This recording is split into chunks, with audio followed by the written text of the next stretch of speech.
अंतिम प्रस्ताव आहे. आणि आमचा विभाग जो आहे सायन्स अँड टेक्नॉलॉजी याच्यामध्ये या सौर ऊर्जाच्यासाठी आणि त्याच्या कमीत कमी त्याच्या किमती कशा करता येतील याच्यासाठी आम्ही निश्चितपणे प्रयत्न करतो आहे. परंतु भविष्यामध्ये सौर ऊर्जेशिवाय पर्याय नाही. सर वैयक्तिक तो विषय आहे आणि अण्णांचं मौन हे काही नव्याने पहिल्यांदाच झाले अशातला भाग नाही.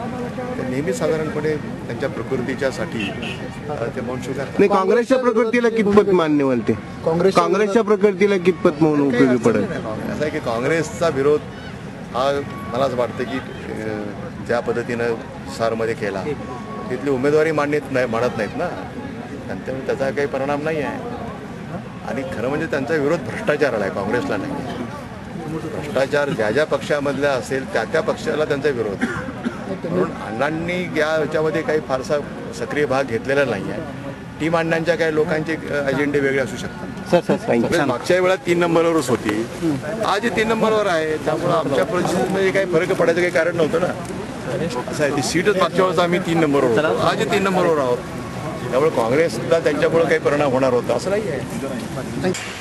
तुम्ही व्हाईस चान्सलर झालात, नव विद्यापीठ, लोकांना आनंद झाला. अनेकांना असं वाटलं की आता वाघमारेजी तिथं आहे तेव्हा आपल्याला लातूरकरांचं काळजीचं काही कारणच नाही, ताबडतोब सगळं त्याला मान्यता मिळत राहील असा समज होता अनेकांचा. नंतर काही लोक जेव्हा मला भेटायला लागले, अरे फारच अवघड झालं मला काय झालं ते वाघमारे कशावरती सही करायला तयार नाहीत, मान्यता द्यायला तयार नाहीत, ते नियमाप्रमाणे चालतात. मी म्हटलं जरा त्याला पाठवले शिस्त लावण्यासाठी, आणि नांदेडला शिस्त लावणं हे काय सोपं नाही.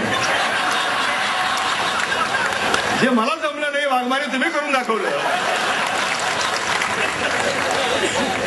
कोणत्या शब्दात तुमचं अभिनंदन करावं ते शब्द माझ्यासमोर आपले आहेत. आणि बरोबर विद्यापीठाला एक नवं शिस्तीचं पर्व, ते पर्व तुम्ही त्या विद्यापीठामधल्या सर्व संलग्न जेवढे महाविद्यालय होती त्याला एक प्रकारची शिस्त लावण्याचं काम तुम्ही केलं.